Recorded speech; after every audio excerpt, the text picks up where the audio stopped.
choisir Télé7 pour vous informer. Voici les principales articulations de ce journal. Accord cadre d'Addis Abeba, une brigade d'intervention rapide sera mise sur pied dans les tout prochains jours pour sauvegarder les acquis. La MONUSCO confirme que cette force sera intégrée dans la mission onusienne. En attendant la mise sur pied de cette brigade dans la province orientale, Jean Bamanissa, nouveau gouverneur, et son gouvernement ont pris officiellement leurs fonctions. Son programme a été adopté par l'Assemblée provinciale. En santé, Médecins sans frontières s'engage aux côtés du gouvernement congolais pour éradiquer l'épidémie de rougeole, l'une des causes du taux élevé de mortalité infantile en République démocratique du Congo. Enfin, dans ce journal, les réactions des chrétiens catholiques au retrait du pape Benoît XVI du Saint-Siège. Ces derniers gardent une haute opinion de ce personnage. Voilà tout pour les titres. Bonsoir, l'accord cadre a été signé, il faut alors le superviser. Une brigade d'intervention rapide a intégré au sein de la MONUSCO sera pour ce faire créée au terme d'une résolution du Conseil de sécurité de l'ONU. Cette brigade devra être dotée d'un mandat d'imposition de la paix et d'un matériel sophistiqué, mais aussi doit être autonome. Nadine Laing. Tous les pays signataires de l'accord cadre d'Addis Abeba devront respecter leur engagement. L'ONU, à travers son secrétaire général, a réaffirmé sa détermination à faire respecter cet accord historique, le premier depuis le début de la crise dans l'est de la RDC. Voilà qui justifie une brigade d'intervention pour pousser les uns les autres au respect strict de l'accord. La MONUSCO est explicite sur cette brigade. Cette brigade d'intervention qui va être déployé avec un mandat beaucoup plus robuste, comme l'a dit M. Carlos, pour essayer de pacifier et de désarmer tous les groupes qui sont au nord Kivu, bien entendu, notamment le M23. Cette brigade est une brigade de la MONUSCO. Elle sera intégrée dans la MONUSCO. Elle aura un mandat qui sera tout simplement un peu différent. L'intégration de cette brigade, forcément, aura des implications sur le mandat actuel de la MONUSCO qui sera éventuellement réaménagé. Du côté du gouvernement, l'on note que les engagements pris par la RDC dans cet accord cadre ont été pris dans le respect de la Constitution. L'accord cadre, ainsi que tous les autres engagements internationaux auxquels le président de la République et son gouvernement ont été négociés au nom de et dans l'intérêt du peuple congolais. Le peuple congolais qui a confié à Joseph Kabila Kabange un mandat de garant de la souveraineté du pays, conformément à la Constitution de la République. Et les seuls bénéficiaires dont il faut se soucier dans l'analyse de ces textes sont en premier et dernier ressort les populations congolaises, martyrisées par une guerre qui dure, faut-il le rappeler, depuis 1998. Lambert Mende souligne que la communauté internationale a accompli sa part d'obligation relative au retour de la paix à l'est du pays. Reste aux Congolais eux-mêmes de faire leur part avec loyauté, abnégation et responsabilité. Toujours au sujet de cet accord cadre, un envoyé spécial des Nations Unies sera à Kinshasa très prochainement avec comme mission le contrôle, le respect et la mise en application de l'accord. En attendant son arrivée, le numéro 1 des Nations Unies annonce la réunion dans les tout prochains jours du Conseil de sécurité à New York destiné à aider les pays signataires à respecter cet accord. Suivez. Guerre de concept, guerre d'interprétation, guerre d'appréhension et de compréhension. On est parti pour un nouveau dialogue national de sourds entre la majorité présidentielle et l'opposition politique. Les deux partis sont loin de s'accorder sur le sens réel de l'appel lancé par le président de la République pour obtenir la cohésion nationale. Le principe est acquis, c'est sûr. Tout le monde veut la paix et elle passe ipso facto par la cohésion interne pour ne pas prêter le flanc à l'ennemi du Congo. Mais c'est le chemin pour y parvenir qui pose problème. Au moment où le président de l'Assemblée nationale et secrétaire général de la majorité présidentielle poursuit avec les consultations de toutes les forces politiques et sociales de la nation, les concernés ne s'entendent pas sur le sens exact de cette rencontre, ni moins sur le contenu. Est-ce un dialogue ou une concertation? Voilà la question épineuse qui fait couler beaucoup d'encre. Pour le gouvernement, il s'agit des concertations. Quant au contenu du dialogue ou concertation, le porte-parole du gouvernement laisse tout à la discrétion du président de la République, le seul à en maîtriser les contours. Et les discussions devront se limiter strictement à la seule question de la situation sécuritaire à l'Est, pas plus. Ce que récusent les opposants et certaines organisations de la société civile qui estiment que c'est le moment d'examiner toutes les questions qui frustrent, notamment sur le plan politique. À qui profite alors cette confusion et cette querelle oiseuse qui apparemment n'avance rien? Dans un contexte où chaque camp prétend avoir le monopole de la vérité et prend le peuple à témoin, il est toujours difficile de savoir de quel côté se trouve la vraie vérité. La compréhension et l'interprétation de l'appel du chef de l'État pour l'organisation d'un cadre de concertation en vue de cimenter la cohésion nationale pose encore problème dans tous les milieux. Les forces politiques et sociales ont chacune une analyse et une méthodologie sur ces assises.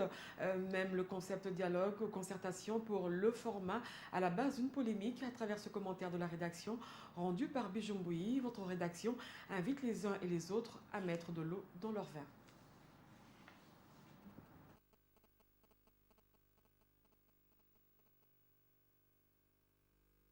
Guerre de concept, guerre d'interprétation, guerre d'appréhension et de compréhension. On est parti pour un nouveau dialogue national de sourds entre la majorité présidentielle et l'opposition politique. Les deux partis sont loin de s'accorder sur le sens réel de l'appel lancé par le président de la République pour obtenir la cohésion nationale. Le principe est acquis, c'est sûr. Tout le monde veut la paix et elle passe ipso facto par la cohésion interne pour ne pas prêter le flanc à l'ennemi du Congo. Mais c'est le chemin pour y parvenir qui pose problème. Au moment où le président de l'Assemblée nationale et secrétaire général de la majorité présidentielle poursuit avec les consultations de toutes les forces politiques et sociales de la nation, les concernés ne s'entendent pas sur le sens exact de cette rencontre, ni moins sur le contenu. Est-ce un dialogue ou une concertation? Voilà la question épineuse qui fait couler beaucoup d'encre. Pour le gouvernement, il s'agit des concertations. Quant au contenu du dialogue ou concertation, le porte-parole du gouvernement laisse tout à la discrétion du président de la République, le seul à en maîtriser les contours. Et les discussions devront se limiter strictement à la seule question de la situation sécuritaire à l'Est, pas plus. Ce que récusent les opposants et certaines organisations de la société civile qui estiment que c'est le moment d'examiner toutes les questions qui frustrent, notamment sur le plan politique. À qui profite alors cette confusion et cette querelle oiseuse qui apparemment n'avance rien? Dans un contexte où chaque camp prétend avoir le monopole de la vérité et prend le peuple à témoin, il est toujours difficile de savoir de quel côté se trouve la vraie vérité. Tête-à-tête, Fridolin Kaswechi, ministre des Infrastructures, et Osung Lee, ambassadeur de Corée du Sud. Les deux personnalités se sont entretenues sur l'engagement de la République du Corée d'accompagner la République démocratique du Congo dans ses efforts de relance du secteur urbain et des infrastructures. Elles ont ainsi résolu d'œuvrer ensemble pour combler le déficit observé dans ce secteur. L'entretien a eu lieu ce jeudi au cabinet du ministre des Infrastructures, Élisée Bilonda Kasonga et Blanchard Kandolo. Osung Lee, ambassadeur de la République de Corée, a voulu par cette deuxième visite à Fridolin Kaswechi Musoka, ministre de l'Aménagement du Territoire, Urbanisme Habitat, Infrastructures, Travaux Publics et Reconstruction, témoigner de la volonté de son pays à accompagner la République démocratique du Congo dans les secteurs sous sa tutelle. 22 fois plus petit que la RDC, son pays a réussi à se doter des infrastructures modernes et un habitat de qualité, expérience qu'il veut partager avec la RDC. Get an information about the priority of Nous avons discuté et j'ai voulu savoir quelles sont les priorités du ministère pour cette année qui commence. Il m'a donné les informations et j'ai promis que je vais relayer ces informations qu'il m'a données à mon gouvernement. Et puis cela permettra à ce que nous puissions travailler ensemble pour inviter les investisseurs à venir et travailler pour le développement du pays.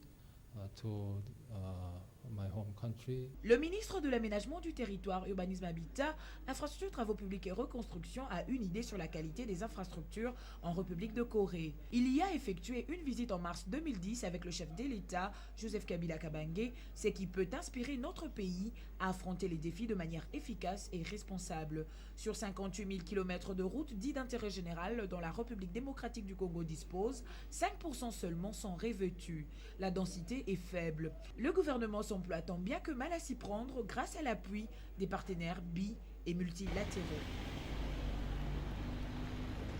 Vous le disiez en titre, le gouvernement Jean Bamannissa a officiellement pris ses fonctions en province orientale lundi dernier. Après adoption par l'Assemblée provinciale de son programme, le nouveau gouverneur ainsi que son gouvernement promet de tout mettre en œuvre pour présenter un travail de qualité susceptible de répondre aux besoins de la population de cette partie du pays. Retour sur la cérémonie d'investiture avec Monifou Bosso. Les programmes du gouvernement de la province orientale est approuvé. L'attente a été longue, la décision est finalement tombée. Par une écrasante majorité, les députés provinciaux ont approuvé le programme du gouvernement Bamannissa et investi par le fait même les ministres provinciaux. Un acte salué à juste titre par le gouverneur. Ce programme, comme l'a dit la plupart des députés, est ambitieux. Et c'est par rapport à la mesure de cette grande province et par rapport aussi à toutes les charges qui nous attendent. Nous en sommes heureux et nous mesurons à juste titre combien ce résultat si satisfaisant est une interpellation pour que les membres du gouvernement qui vont accompagner cette politique ainsi que le vice-gouverneur et moi-même, nous puissions faire un travail de qualité et répondre aux besoins de la population. Jadis troisième pôle économique de la République démocratique du Congo, de par ses potentialités, la province orientale présente aujourd'hui l'image des parents pauvres. Le nouveau gouverneur est conscient de l'ampleur de sa tâche dans une province où tout est prioritaire. Tout est prioritaire, c'est une question donc de méthodologie. Il y a la refondation de l'État qui passe à travers la restructuration, en tout cas de notre administration, de notre système de recettes. C'est mettre les structures en place conformément à la réglementation nationale et celle en application par rapport à la décentralisation. C'est mettre en place des structures qui fonctionnent. C'est aussi se reposer sur une qualité que nous attendons de tous les membres du gouvernement qui reflètera le sérieux, la discipline, la cohésion dans l'entreprise qui nous attend. Après l'investiture, le dur commence maintenant pour le gouvernement Bamannissa qui doit donner le meilleur de lui-même afin de répondre tant soit peu aux préoccupations de ses administrés. Pour donner un coup de fouet au volet social du programme du gouvernement, plus particulièrement dans le secteur de l'éducation et de la santé publique, Matata Pogno a rappelé au ministre de tutelle que le gouvernement dispose d'un fonds spécial pour l'éducation et la santé. C'est dans ce sens qu'il a invité chacun à se mettre au travail pour la réalisation des différents projets dans un délai raisonnable. Doudou Ndombe. 20 milliards de francs congolais de plus sont logés pour les comptes du secteur de l'éducation. Cet argent est destiné à financer la construction et la réhabilitation des écoles à travers la République. D'autres activités également seront prises en compte. Il existe déjà un fonds spécial pour l'éducation qui dispose d'à peu près 20 milliards de francs. Le fonds, nous ne le créons pas juste pour y loger de l'argent, c'est pour financer les projets. Donc aujourd'hui, les deux ministres, enseignement primaire et secondaire et ministre de la Santé, ont été instruits par le Premier ministre pour accélérer la mise en œuvre des projets dans ces deux secteurs. Le gouvernement intervient ainsi à hauteur de 40 milliards de francs congolais sur fonds propres pour redynamiser les secteurs de l'EPSP. Hormis l'éducation, la santé publique va bénéficier de l'appui du gouvernement. Déjà, les fonds sont disponibilisés pour le démarrage de ce programme. Il s'agit aussi de la construction et de la réhabilitation des hôpitaux et des centres de santé et de l'acquisition des équipements nécessaires. Le vice-premier ministre et ministre du Budget qualifient ces mesures d'un véritable coup de fouet au volet social du programme du gouvernement. L'enquête sur les enfants et adolescents en dehors de l'école est arrivée à terme, financée par le département britannique de la coopération internationale, l'UNESCO et l'UNICEF à hauteur de 4 millions de dollars américains. Cette enquête avait pour objectif de découvrir les enfants non scolarisés et éventuellement déterminer les voies et moyens afin de combler le déficit. Le rapport a été remis ce mercredi au gouvernement au cours d'une cérémonie organisée pour ce faire à Caritas Congo. Rosa Wazi et Fiston Bouini. Cette étude commencée en 2011 était menée auprès des 13 000 ménages sur tous les territoires de la RDC. Il ressort de cette enquête l'augmentation des inscriptions des enfants à l'école ces 10 dernières années, mais il y a encore 3,5 millions d'enfants à l'âge d'aller à l'école primaire qui n'ont pas accès à l'école. Et dans ces lots, les filles représentent plus de la moitié, soit 53%. Pour ce faire, la représentante de l'UNICEF invite le participant à la mise en application des recommandations afin d'atteindre les objectifs assignés d'ici 15 ans. Opérationnalisation de la scolarisation universelle, c'est-à-dire pour tous les enfants. L'UNICEF, pour sa part, s'engage à continuer à accompagner le gouvernement, la société civile et les parents dans les efforts pour assurer que tous les enfants accèdent à l'éducation de qualité. Le ministre de l'EPSP, pour sa part, s'est réjoui de cette enquête. L'insertion de tous les enfants dehors du système scolaire constitue un défi majeur à relever. Pour le faire, notre pays a accepté de mener l'étude dans cette matière. Elle fournit au gouvernement les données utiles pour éclairer les politiques et formuler les stratégies, ainsi que le programme en vue de répondre aux besoins et aux droits des enfants hors du système scolaire. En RDC, l'éducation est essentielle pour favoriser une croissance économique, renforcer les services de santé et reconstruire une paix durable.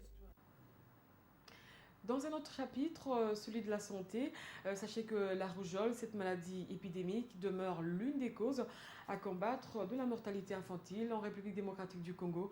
À ce sujet, la représentation de Médecins sans frontières Belgique s'engage aux côtés du gouvernement pour éradiquer cette épidémie du territoire congolais. Le chef de mission adjoint de cet organisme humanitaire rassure que toutes les dispositions sont prises pour prévenir cette épidémie. Une fois de plus, Rosa Wazi et Job Péquet. Résurgence de la rougeole dans certaines provinces du pays nécessite de moyens importants pour sauver la vie de nos enfants. Médecins sans frontières s'emploie à apporter son assistance aux victimes de cette épidémie dans certaines entités. Le chef des missions de cette organisation fait un état des lieux de cette maladie. C'est une maladie qui peut être prévenue. Il y a des stratégies qui existent au niveau du pays pour justement prévenir ça. Et c'est ensuite maintenant une épidémie qui a été déclarée en 2011 par le gouvernement. Et donc c'est aujourd'hui effectivement une situation d'épidémie qui a perduré et qui concrètement tous les jours continue à tuer plusieurs enfants, notamment pour le moment en province orientale et en Équateur. Médecins sans frontières en son temps avait lancé un SOS sur la situation et les manques de moyens mis à la disposition du personnel pour faire face à l'urgence. MSF explique pour sa part les actions qui mènent dans toutes les zones concernées. On parle d'à peu près de 130 000 enfants qui ont été notifiés pour à peu près 1650 décès. Ça c'était en 2011. En 2012, le nombre d'enfants notifiés, on va dire, est à peu près divisé par deux. Schématiquement, on va dire autour de 75 000. À ne pas se lasser de la situation, mais au contraire à rester engagé et à continuer à appuyer pour qu'ensemble, on arrive à répondre à cette situation. Face aux carences du système de santé, Médecins sans frontières tente de faire face à cette épidémie qui touche les enfants de moins de 5 ans. La Fédération des entreprises du Congo vient de lancer officiellement le réseau régional d'information commerciale. Le RINRINFOCOM, ce portail est une plateforme d'information commerciale au sein de la CEAC et permettra d'améliorer les capacités des instruments d'appui au commerce national et régional. La cérémonie a eu lieu ce jeudi au siège de la FEC, Élisée Bilonda Kassonga et Blanchard Kandolo. C'est une occasion pour la Fédération des entreprises du Congo de remercier la communauté économique des États de l'Afrique centrale pour le choix porté sur le patronat congolais d'abriter le réseau régional d'information commerciale conçu par la CEAC en partenariat avec le Centre de commerce international sur financement de l'Association canadienne de développement international dans le cadre du programme PASSIA 2. Kimona Bonongue, secrétaire général du patronat congolais, voit en ce geste de la CEAC un honneur pour la fédération. C'est ici l'occasion de remercier la CEAC pour avoir porté son choix sur notre fédération en vue d'abriter cette plateforme, la formation dans nos cadres, pour la mise en œuvre du portail ainsi que pour la mise à disposition du matériel informatique pour faciliter ce travail. Le RERINFOCOM a été conçu pour pallier l'insuffisance des échanges dans la sous-région. L'information étant un élément essentiel de management qui détermine la qualité de la décision à prendre. Jules Romel-Touka est expert macroéconomiste de la Communauté économique des États de l'Afrique centrale. Le réseau d'information commerciale, c'est tout simplement la face visible, n'est-ce pas, de ces services d'information. Visible, pourquoi? Ça veut dire que, étant au Cameroun, je peux avoir des informations sur une entreprise congolaise. Le portail est destiné aux opérateurs économiques, partenaires au développement, institutions d'appui au commerce, étudiants et professeurs. Les infos du RERINFOCOM permettront d'améliorer les capacités des instruments d'appui au commerce national et régional. Une seule adresse, www.cec-ecas.org pour y accéder. La 14e session ordinaire du Conseil supérieur de l'audiovisuel et de la communication a vécu ce jeudi sur plusieurs décisions allant plutôt dans le sens de pousser les médias à accomplir leurs tâches dans les respects des directives des instances de régulation. Le rapporteur de cette institution d'appui à la démocratie revient ici sur les différentes mesures. Chantal Kanimbo est au micro de Serge Koueté et Evelyne Chibola. Réunis en sa 14e session ordinaire pour examiner quelques rapports inscrits à l'ordre du jour, notamment le projet des directives sur la télédistribution, qui est un secteur dans notre pays qu'il faut absolument réguler, dans la mesure où il y a de plus en plus des offres des services de télédistribution dans notre pays. Était également inscrit à l'ordre du jour l'examen de l'avis du Conseil supérieur de l'audiovisuel et de la communication sur l'aide à la presse. Nous avons également reçu le rapport de la commission technique sur la grille des programmes de Radio Okapi, car vous savez, nous avions décidé à un moment de suspendre Radio Okapi qui refusait de nous transmettre sa grille de programmes conformément à la loi. Et donc nous avons reçu cette grille de programmes et la commission technique était chargée de pouvoir soumettre son rapport au Conseil qui sera examiné au cours demain, parce que la session a été suspendue et donc reprend demain à 10h. Et c'est à l'issue de cette session qu'on saura la décision qu'on devra prendre par rapport à la grille des programmes de Radio Okapi. Nous avons également décidé la suppression de l'émission Bolam Yamboka qui est diffusée sur plusieurs chaînes de télévision, et nous avons décidé un embargo de 30 jours de Madame Israël Lajon, mais également d'étrangers de Massidois qui présentent cette émission Bolam Yamboka. Déterminée à avoir tous les véhicules roulants sur le territoire congolais, la Société nationale d'assurance vient de lancer la campagne de sensibilisation sur l'assurance automobile. Cette campagne, à durée indéterminée, vise à conscientiser les conducteurs sur le sens et le bien fondé de l'assurance automobile. Marie-Jeanne Bibomba et Dieu merci Sweka.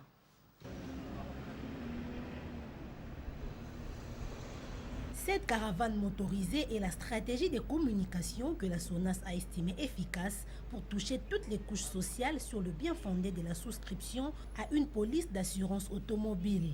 De la gare centrale jusqu'à la place Kintambo Magasin, en passant par la Direction générale de l'assureur national, dépliant à la main, les agents affectés à cette sensibilisation exhortent les conducteurs à souscrire volontairement et sans contrainte à l'assurance automobile auprès de toutes les agences SONAS répandues à travers la ville. L'assurance, c'est pour la sécurité du propriétaire du véhicule, mais aussi pour les dommages matériels et corporels que le véhicule peut causer à une tierce personne. Alors donc nous voulons donner, comme vous le savez, nous sommes devenus une société commerciale, nous voulons davantage expliquer aux agents, pour qu'on ne puisse pas nous reprocher ce qu'on a reproché à la SONAS par le passé. Nous voulons que les gens comprennent pourquoi les propriétaires de véhicules doivent prendre l'assurance et c'est pour quel intérêt. La SONAS prévient qu'assurer son véhicule revient à se conformer à la loi en transférant la charge civile à l'assureur en cas d'accident. Il s'agit aussi de se mettre à l'abri des tracasseries inhérentes au bouclage qui commence bientôt. C'est ce jeudi 28 février que le pape Benoît XVI quitte effectivement le Vatican. Il faut dire, l'annonce de sa démission a secoué le monde et continue à susciter des réactions tant des fidèles catholiques que des autres. Quelques fidèles catholiques congolais interrogés font des éloges à l'endroit du successeur de Jean-Paul II et disent leur adieu à cet homme de Dieu qui a marché sur les traces de son prédécesseur Éric Kamba et Evelyne Chibola. Le pape Benoît XVI, souverain pontife, redevient évêque Joseph Ratzinger. Une recommandation qui ouvre une période dite de siège vacant, pendant laquelle aucune décision importante ne peut être prise jusqu'à la fin du conclave. Un départ salué à travers le monde, les Kinois ne sont pas restés indifférents. C'est une décision sage. Quand on n'est plus en mesure d'assumer ses fonctions, il faut oser laisser plutôt que de faire les choses à moitié. Ne pas travailler quand la santé ne va pas bien, parce que la santé c'est le physique, et le physique, quand c'est fort, l'esprit aussi est très fort. Et c'est comme ça qu'il a dit. C'est quand même normal. Ça nous apprend à, quand ça ne va pas, il faut démissionner. Ça montre aux différents dirigeants, quand on est dans les capacités, il ne faut pas s'accrocher aux fonctions, mais il faut laisser les autres. Les fidèles catholiques congolais ont formulé leur vœu de paix, de joie, de bonne santé et de longévité à l'endroit du Saint-Père pendant ses séjours à Castel Gandolfo. Et pour être complet dans l'actualité, nous allons lire les journaux parus ce jeudi dans la capitale. Ils ont été sélectionnés et commentés pour vous par Jemima Mogo.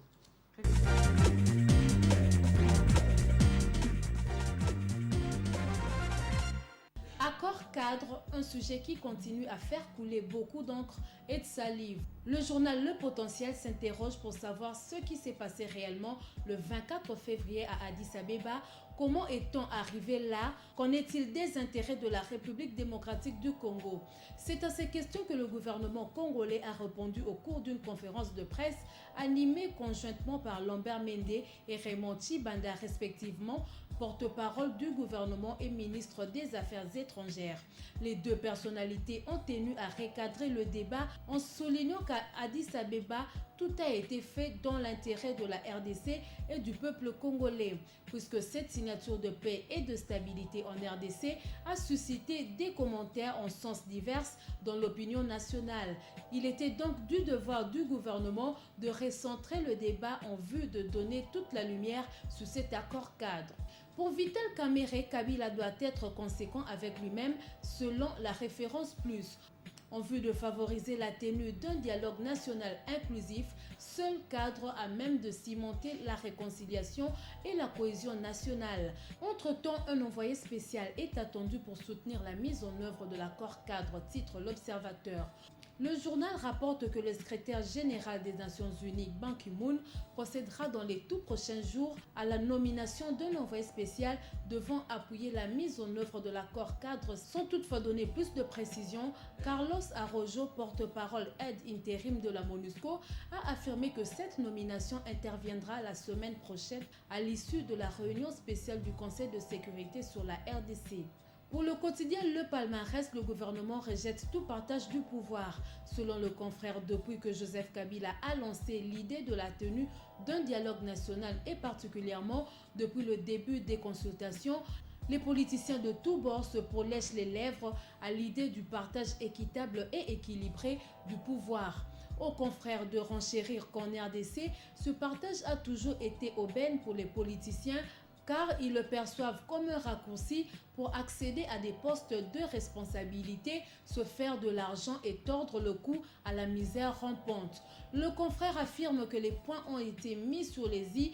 Tout a été recadré au cours du point de presse d'hier animé par Lambert Mende et Raymond Tshibanda. Le président en exercice de la SADC, Armando Emilio Guebuza, s'est voulu à la fois optimiste sur la portée du geste, mais interpellateur sur les modalités de son application sur le plan de la forme. L'homme se dit satisfait du deal politique international finalisé à Addis Abeba.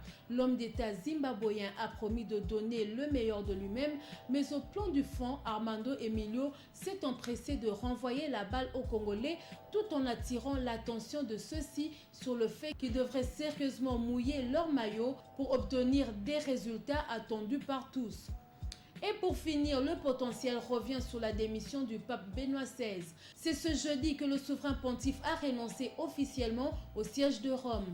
Dans son message adressé aux fidèles catholiques et aux hommes de bonne volonté, Benoît XVI a déclaré, je cite, « Je ne vous laisserai pas orphelins ». Fin de citation. Et ce sera tout pour cette revue de presse. Anita Luamboa. Merci Jemima Mogo pour cette revue de presse. Ce journal est fini. Merci de l'avoir suivi à Kinshasa et à Brazzaville. Quant à moi, je vous retrouve demain à la même heure et sur la même chaîne. Surtout, ne zappez pas. Au revoir.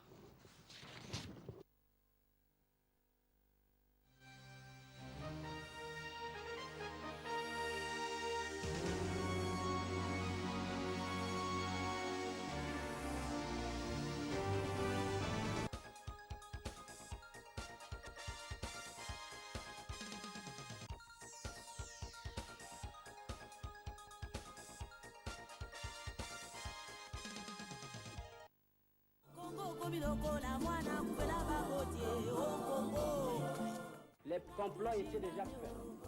Les plans étaient déjà établis.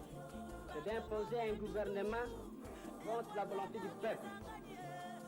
La Belgique désire balkaniser ce pays. L'éclatement du Congo, c'est demain. Nous devons marcher à fond, même conclure des accords avec le diable pour refaire l'unité du Congo. Rien à faire. Le Congo restera un et indivisible. Puis de complot visant sa déstabilisation et sa balkanisation. La République démocratique du Congo demeure unie dans ses frontières de 1960.